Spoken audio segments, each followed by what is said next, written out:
This is the Mike LiPetri Show. Park Strategies is the premier full-service lobbying firm helping businesses and nonprofits cut through federal, state, or local red tape. You've got a state licensing issue? Call Park Strategies. You're vying for government funding? Call Park Strategies. You're looking to stop a government regulation? Call Park Strategies. Park Strategies, your strategic partner for success. Go to parkstrategies.com for more info. Nassau County property taxes are way too high. That's why you need Reassessment and Evaluation Services, Inc., the #1 tax grievance provider that offers personal service and high success rates. Grieve your taxes now before the deadline on March 1st, 2024. Call today for more info, 516-742-5180, or apply online at reassessmytaxes.com. Supervisor Joe Saladino from the Town of Oyster Bay is in studio with us on the Mike LiPetri Show. What's going on, Supervisor? It's all going great. Mike, thank you so much for having me on this wonderful show. Your show is informative, it's interesting, it's fun, but I love the fact that you give such a great inside view to whoever you're interviewing. Your viewers get to really learn a lot as you peel back the layers of the onion. I totally agree with that. That's the very purpose, very essence of this show, is informative for the residents, for the viewers, and specifically now with the Town of Oyster Bay. I mean, it is marvelous what you have done from day one, going back to 2017. I mean, how the town was to what the town is. I mean, you have been a machine of talking to the people, working within town government, building town government, and making sure ultimately that the people's interests are always at the forefront, which I admire truthfully from your time as a state assembly member to now becoming as a supervisor. It's miraculous. And you are a man that's always prepared. I mean, for all the viewers that see this, look at this. This guy is just ready to go. You have all the information launched. And I love that because I want to know something that from the beginning I want to know is, how did you even do it? Like, where was the Town of Oyster Bay? What was the situation that the residents were in then to what they are now? Like, how has that radically changed? Can you walk us through year by year or step by step with what you just saw? Like, oh my God, we got to change this. Oh my God, we got to change this. And the beauty is, as supervisor, you did it, baby. You did that change. You made sure to execute. And a lot of people, they talk the talk, but you were right there saying, no, watch what happens when Joe Saladino's in charge. Well, thank you very much. I appreciate all the accolades. And the reality is, we really did. The town was a mess back in 2015, 2016, beginning of 2017. The financials of the town were really terrible. The bond rating, the town in essence had no bond rating. It was junk bond status. Crazy. Today, we have gotten 8 bond rating upgrades. Now we're just a few ratings away, a couple of ratings away from a perfect AAA. We just went from A+ to AA- working toward that AAA. So Wall Street, two rating agencies in Wall Street have independently determined that the town is on really rock solid footing. And when we speak to them, they say, in essence, you're already competing at that AAA level, but we don't move that fast. We like to take it a step at a time. So I'm very proud of where we are financially. When we came to the town, as you know, I left the New York State Assembly, a place where you served, and there were challenges. I was able to get legislation passed under my name as a minority member in the Assembly, which has turned the cleanup of the Grumman Navy plume and really set it in motion. There were hurdles. We were able to get past those hurdles. We got the buy-in from Democrats and Republicans, and we're moving quickly to assist not only the people of Bethpage, who are so important. Their tax dollars in the water district has, in essence, been paying for the cleanup of the plume. Well, we changed all that, and now both the polluters Grumman, the Northrop Grumman Corporation, and the United States Navy have to be spending quite a bit of money and putting in the process a way to get the plume contained and cleaned up before it grows and before it moves on. But in terms of the Town of Oyster Bay, how did we do it? That's the real big question. Right. You have asked the question. It shows you're insightful because no one else in the media has been keying and focusing on how did you do it? Well, if they ask that, then the problem is that they reveal that, damn, you're doing a good job. And the last thing they want is to know that Joe Saladino is doing a good job There are in the town of hurdles Oyster out Bay. there, Tell me but about certainly. it. They're not. Listen, let's call a spade here. They're not there to highlight your attributes, and I think that's the problem with media today. Is you need to have honesty, and facts are facts. So let's talk facts. So what we did is we took apart all of the pieces to figure out what is wrong with the finances and what will the path to recovery be. And any kind of recovery, you take it a step at a time, whether it's a 12-step recovery, whether it's a corporate recovery, a financial recovery, whatever it might be. And that's exactly what we did. I sat for painless hours with our director of finance, our team who specializes in all of our finance, and we worked up a system. But one of the things I did, and Michael, as a former New York State Assemblyman, you can appreciate this. When I was in the Assembly, we called for the state, especially the Democrats who control Albany, to take specific steps. But we couldn't force them because they had the votes. This is why the way people vote is very important to the outcome. Elections have consequences. Elections have consequences. So I began by embracing the kinds of things that we were always calling for in Albany. Spend less than you have. Live below your means. Prioritize what are your most important priorities instead of trying to be all things to all people and spreading money around like it's candy instead of a focused approach. So for our first year, the budget I was responsible for, my first budget, I inherited the 2017 budget, but I was responsible for the 2018 Right. budget. First of all, we created a budget that was not only on time, but we passed that budget before Election Day. So no one could accuse us of gimmicks and once you get Right, bait and reelected, you switch. make bait and switch. Right. There was none of that. The budget was vetted, the hearings held, and we passed it before.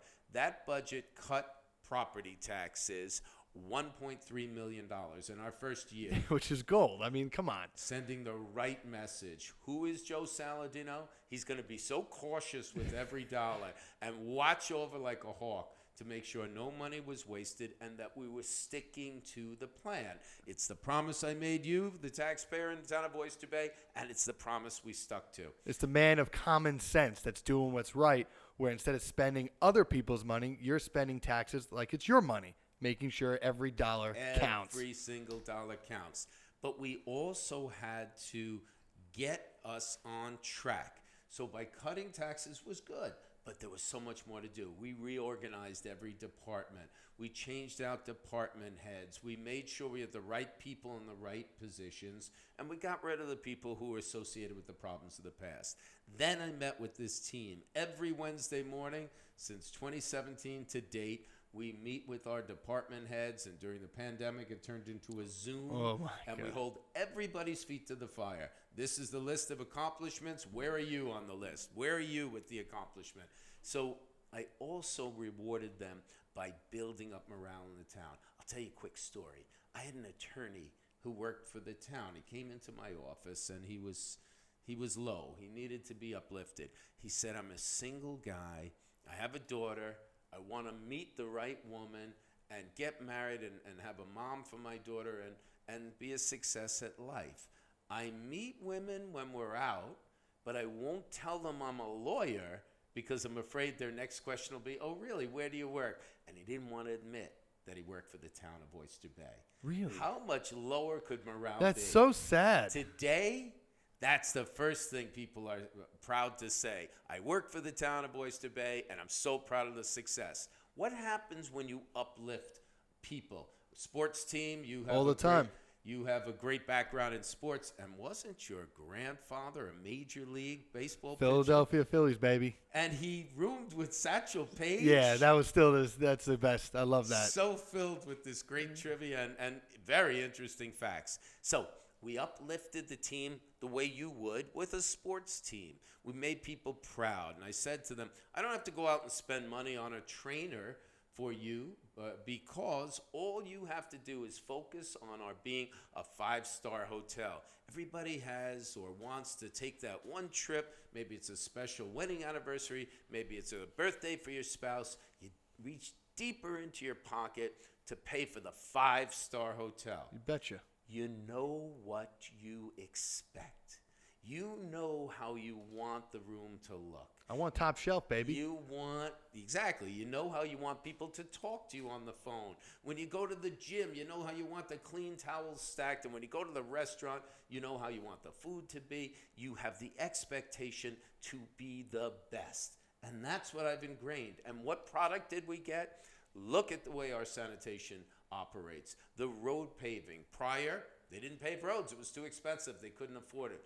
Now we've gotten about 1/3 of all the roads paved. We pick up all the sanitation. We're solving the problems of recycling and the markets involved.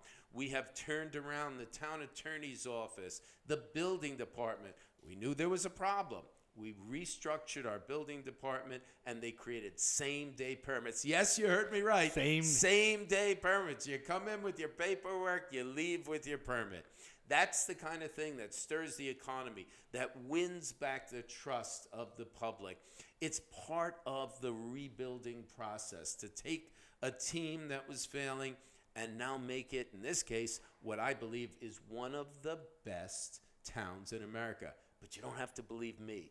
Believe the experts. The experts are Wall Street, who's given us all these bond rating increases. What are they saying about the town of Oyster Bay and your efforts? So one of the companies that audits us is Cullen & Danowski, world-renowned. They're among the very best of these big auditing firms.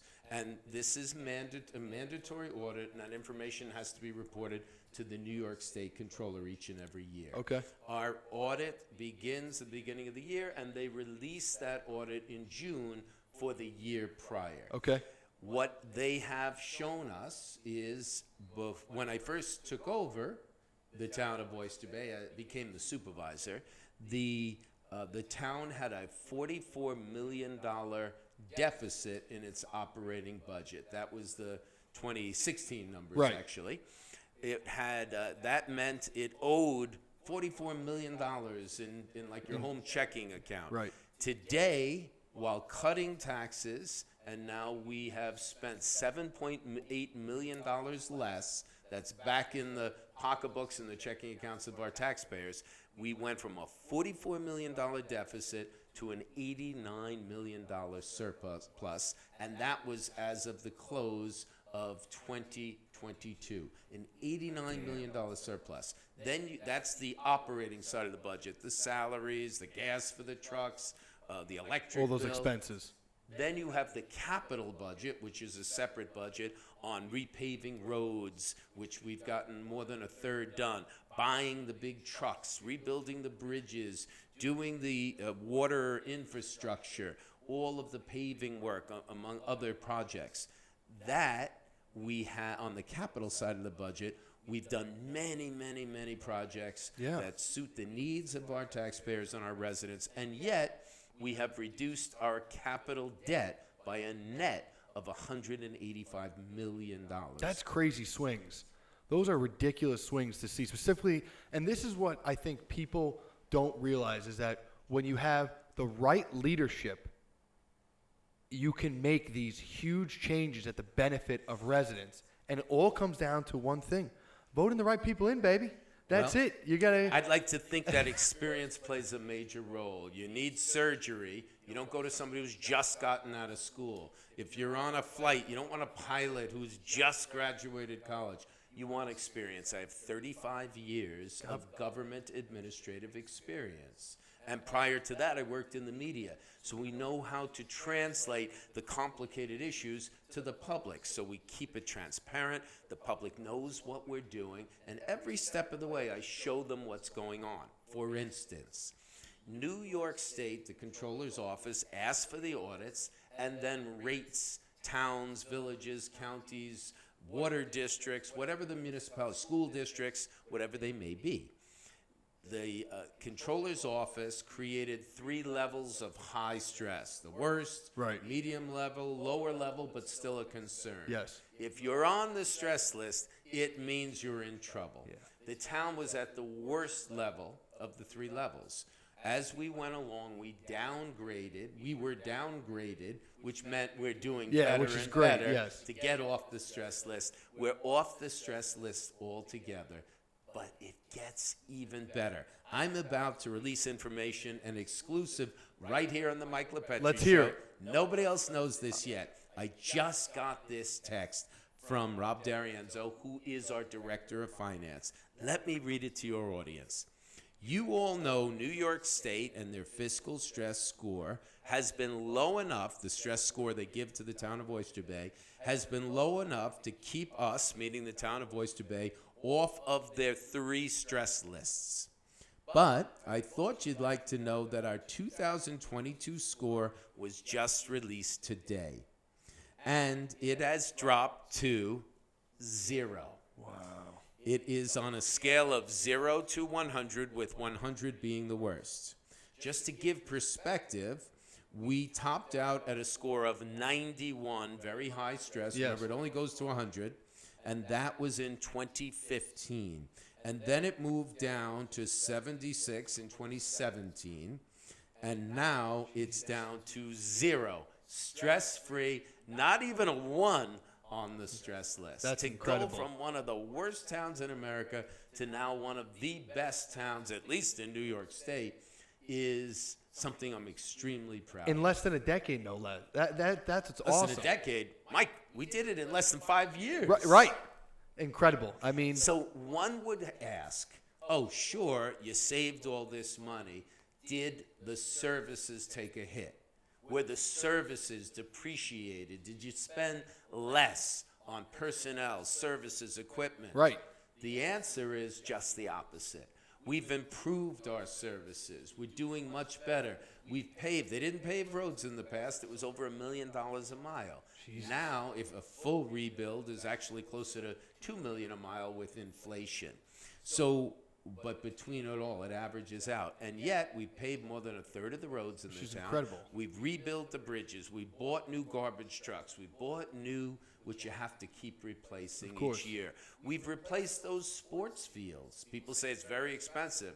What would you say if I told you we're replacing all the sports fields, fixing the roads, fixing the parks, the infrastructure, brand new bathrooms, the big things, the bridges, the buildings, all of that, and I continue to cut your taxes. Crazy. $7.8 million less in town coffers, more in the public's checking accounts. Why? Because I understand being responsive to the public. I understand that taxes are too high. During the pandemic, we collaborated with other municipalities to bring down the unit cost of things by buying fuel together, sand and salt together, whatever it might be. Even though the pandemic's for the most part over, we continue those intermunicipal agreements because they're good for our town and good for our taxpayers. We lose sand at our beaches, especially TOBAY, gets wiped out entirely each and every year now. Unfortunately, storms, you can't do anything about that. When that first storm hit, I said, oh my God, we won't have a beach in time for the summer season. I wasn't going to let that hold me back. Hurdles are opportunities to show people what you're made of. You betcha. So we tried to get a project to dredge, and we went into contract with the Army Corps of Engineers, and what happened? The dredge company defaulted on their contract. So we called them up and said, you're going to sue, right? And they said, well, you know, if we sue every company that defaulted on us, we'd have no one to do business with. What? That's insane. So I grabbed the bull by the horns. I sent our trucks out. We got into a proper contract with a sand mine out on eastern Long Island, and we trucked 44,000 tons of sand from the mine to the beach. And I challenged our guys, our people who drive those trucks, to get it done. And they performed like a Super Bowl winning team. They trucked all of that. You can't take an 18-wheeler filled with sand on Wantor Parkway or Robert Moses Parkway because of the weight. Oh, really? So we had to do it in-house with our drivers and our trucks that we currently own. And they were champions. Everything they did, from the drivers of the trucks to the CVM people who kept the trucks running. We moved it all. We delivered it to the beach where a fellow named Travis McCabe and his team did a wonderful job sculpting those piles of sand into a beautiful beach. We got it done under budget and on time for Memorial Day. How will that even weekend. take? It took about 2 weeks. No, 2 weeks for how many thousands? 44,000 tons, including Christ. the time it took to move the sand around the beach. We got every Just to piece even of it out. equipment to even it out Yeah. and actually sculpt the beach in the proper shape. So That's crazy. I have brought up, we as a team have brought up, not only brought up the morale of our employees, but they're working like a Super Bowl winning team for the residents. Why? Well, it's part of what you do and experience. 35 years of governmental experience. I take the best qualities of all these people I've worked with who have been successful and put it all together. And that's why we have quality of life, our environmental cleanups. I mentioned cleaning up the Grumman Navy that's key. plume. I mentioned some of the other processes we've taken. Alhambra Park in Massapequa, we now put the emphasis on flood mitigation in terms of future issues. Upgraded Fireman's Field in Oyster Bay to improve drainage. The list goes on and on and on. Oysters and clams. What's Oyster Bay without oysters? So we built these hatcheries to greatly extend the amount of oysters we put back into Oyster Bay. Yeah, how's that been doing? Because I remember, I spoke specifically when I was a state legislator. I would be speaking all the time with fishermen who used to recall the past in the 1950s, in the 60s, even in the 40s, of course, before, where there was boats all riddled across the South Shore. The joke was you could walk across the bay from boat to boat. Exactly. So we're And you're a boater. You know this more than anything. And that's, again, experience makes you better at what you do. Just whether it's the mom who's experienced raising her kids or if it's somebody experienced that the job started in the mailroom and now is the CEO. It's the same thing. Best practices, pushing people, understanding what the agenda is, and then following through. So tell me about these hatcheries. Okay. What do we see? Are we seeing the life coming back? Very, very much. We're putting millions of shellfish back into the water. But not only are we doing that, we grow the size of each clam and oyster to a larger size. Why is that important? Yeah. Sustainability. The predators can eat the seeds of clams and oysters when they're small, but can't when they're larger. The shells become bigger and stronger. Got it. So by growing them out, we're getting almost 100% sustainability on the taxpayer's investment. And that's a mantra that I call for in every dollar we spend, in every department, on every project. When we do a new bulkhead, it's vinyl. Why? Because the worms can't eat through it. And when our grandchildren are at that beach, that dock is still going to be very good. And very usable. So sustainability is important when it comes to the environment and comes to our finances. As I mentioned, about 35% of our roads have been repaved. People say, "Why not my road?" Yeah. How do you actually coordinate with who gets preference? And because you have so many roads in the town of Oyster Bay, thousands and thousands. It's great. It's incredible. Question. So how do you prioritize? We created another thing I knew from experience to do. I worked for America's largest township for 9 years, state assembly 14 years. So you learn a lot. I was on the Environmental Conservation Committee. I even worked for an engineer where we learned how to prioritize a job. It's called critical path method. Okay. It was invented to create submarines for World War II. How do you most efficiently build something? So that works in every aspect of government. Totally. What we have done is we created a rating system, and of course things change on a yearly basis, to do the worst roads first, but to make sure we spend the money with equity, evenly, in every community from Bayville to Massapequa and everything in between. This past year, Hicksville probably got the majority of the money because their roads were in the toughest shape. But every community got road rebuilding money, and we push Albany for our fair share, and that's another piece that maybe we'll talk about in another day, but we want justice when it comes to equity. we should be getting the same percentage based on our population of state funding, and that's something I continue to push for. Downtown revitalization. Hicksville's been ground zero. We won a $10 million grant to rebuild Hicksville. We're breaking ground on 3 of the projects. Hicksville's been crushing it this year in 2023. Got some roads. They got downtown revitalization. That's key. Brand new Long Island Railroad LIRR. station. We're expanding parking. We're creating a more public space, a reason for people to get off the train and stay and shop and go out to dinner. Rooftop restaurants. I like that. One of the keys. What are you envisioning for the revitalization of Hicksville downtown? Because for me, growing up in the town of Oyster Bay, I've always seen Hicksville as a place where there's so much happening, but at the same time, so many people are passing right through it. What are you looking to grow Hicksville into? What do you envision? What is your vision as the supervisor? So first of all, what you do have in Hicksville is a mosaic. People from all countries and walks of life. With that comes the best of practices, cultures, food, music, shopping.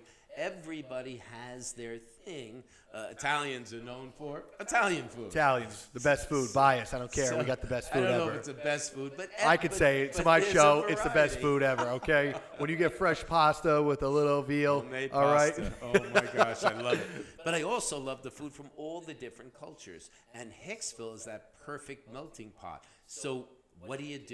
You take what you have and you build on it. You have great diversity.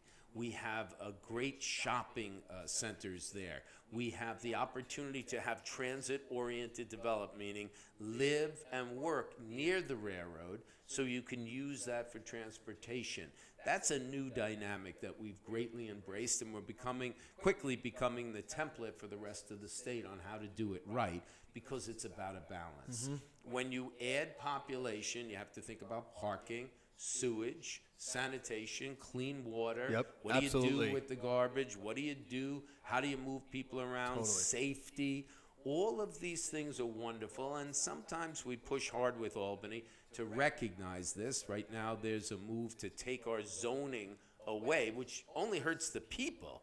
People want to be able to come to a hearing, say, I like this project, I don't like this project, I like the idea, but I want these changes. Yeah, Can we elaborate on that, because that was something that you saw big earlier in the year, and I didn't want to take away from the Hicksville downtown, but in that model, the housing context and the zoning context, why should any person care about zoning? Like, why should it be in the town of Oyster Bay? Why not the state? Why can't the state do that?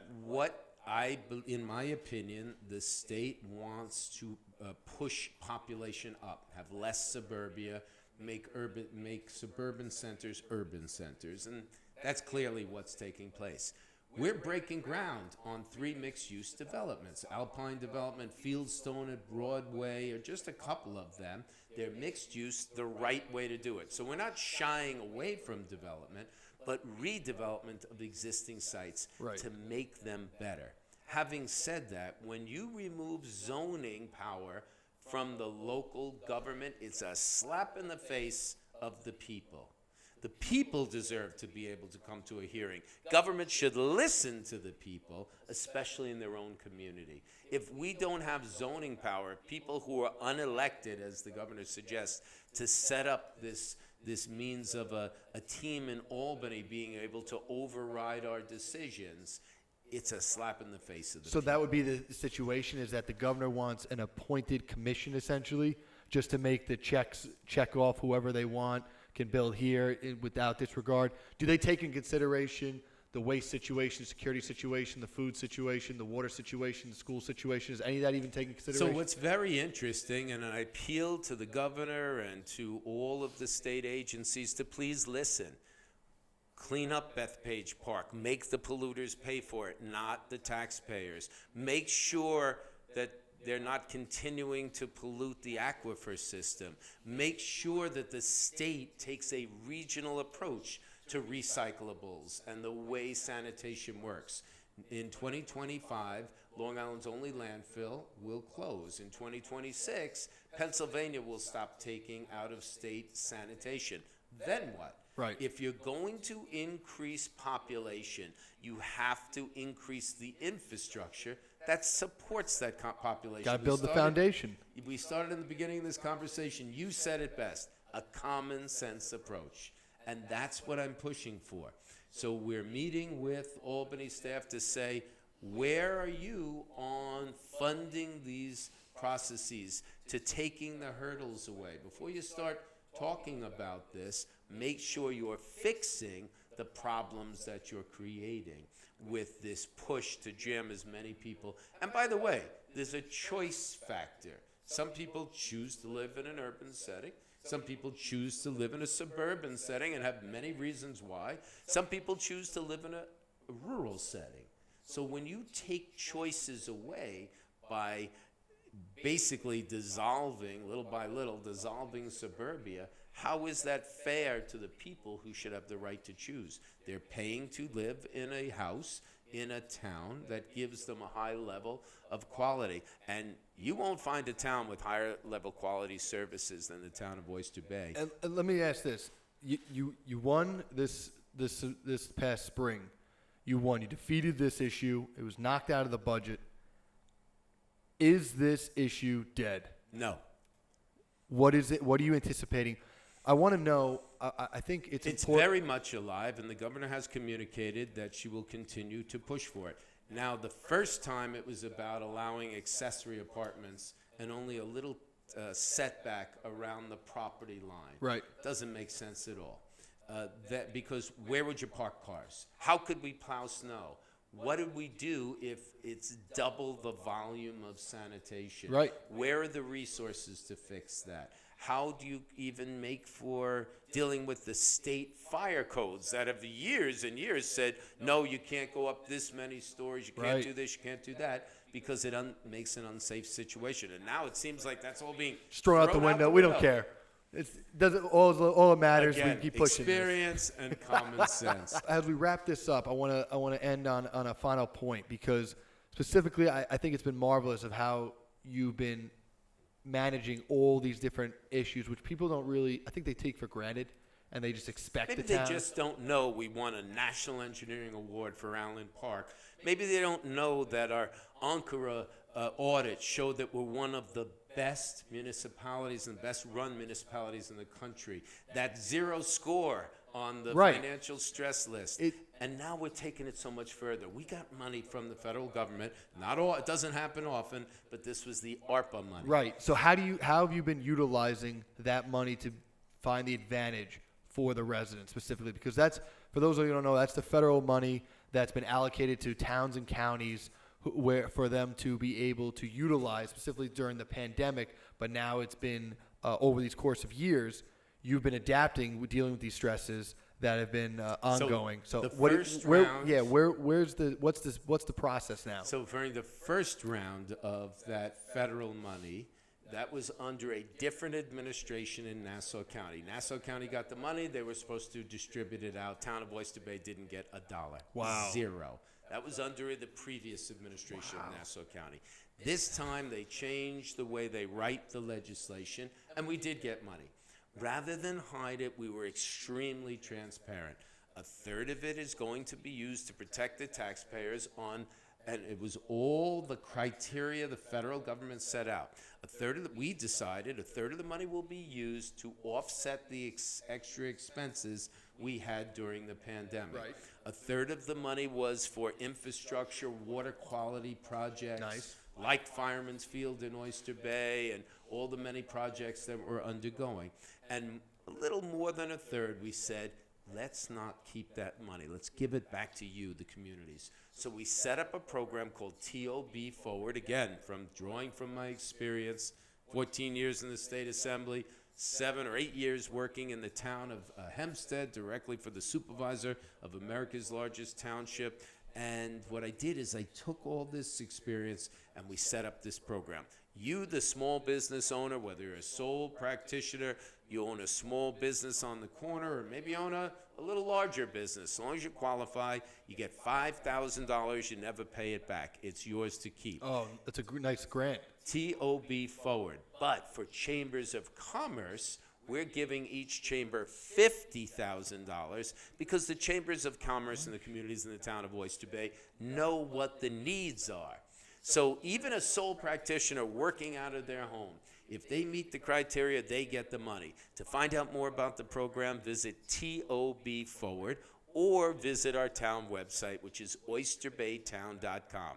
When you visit oysterbaytown.com, you find out about the free concerts, the great programs for kids, families, everything that we're doing, and all of these processes that, quite frankly, I'm extremely proud of. And that's key, that it's a grant, not a loan, because so much You don't you pay it see, back. you never have to pay it back. Get it, and you keep it, That- and you use it. Right. As long as you qualify, you get the cash. And that's huge because you want to make sure that these businesses grow in the town of Oyster Bay. And the town of Oyster Bay is there to actually facilitate that, not hinder it, which is What's something I think also- people don't expect government to do anymore, is actually help businesses Well, start we do up. it in the town of Oyster Bay, and this proves it. But there's more to it than just that. You don't see a lot of empty stores in the town of Oyster Bay. Why?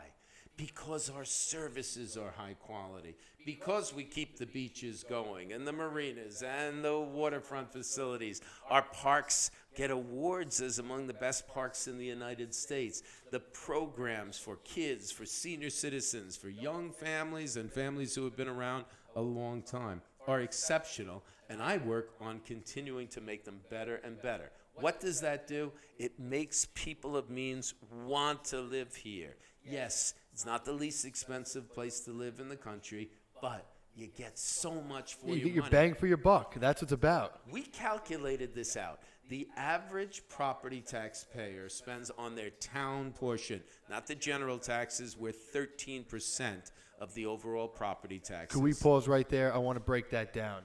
13%. So the median right now, the median property tax is approximately $12,000 to $13,000. The town of Oyster Bay portion of your overall property Is only tax 13%. That's my point. is generally under 13% of your total tax bill. Two-thirds The is average tax bill in the town. The average, when you calculate the big mansions, Billy Joel's mansion. Billy Right. Joel owns a home in the town of Oyster Bay. He could live anywhere he wants in the country. To the modest home, we took an average. Right. The average property tax bill that the average resident pays to the town, Right. just the money we collect, $144 a month, less than the average cable TV. That's bill. crazy. But you get all of these services. right, and that's what people don't realize is that 2/3 of your property taxes is school taxes. So when people are blaming my property taxes are too high, it ain't the town because the town's cutting it. The town's the one putting the money back into your pocket. So I think that's incredible because a lot of the state portion is where it's becoming too excessive, where it's becoming too exuberant, where it's becoming too burdensome. But the town's over here doing the right steps, taking the right paths forward to ultimately cut costs while still delivering high services. What's interesting, and you served in Albany, so you know it as well as anyone, Michael, the state talks about trying to find a solution to make things more affordable for life on Long Island. But they won't pay their fair share of school costs and municipal costs. If the state was paying its fair share, property taxes would be the lowest in America. Crazy. That's crazy fact right there that people don't realize. And all the burdens, remember, if the state tells you to do something, now you have to figure it out and you have to pay for it because they're not supplying that support. So now you're being looked at as the guy who's putting all these additional demands and costs, yet it's not even your doing. You're not even the one making those decisions. That's unfortunately the state who has to mandate towns and counties obey them. And I'm telling you, this is what infuriates me. I think it's so important, and I appreciate you coming on to really elaborate and inform the residents of how all that you're doing, despite Big Daddy coming in saying you have to do this and that, you're saying, whoa. That's pretty stupid on the housing end. That's not going to work here. Watch how we do in Oyster Bay. This is the foundation. This is the framework of how government should operate.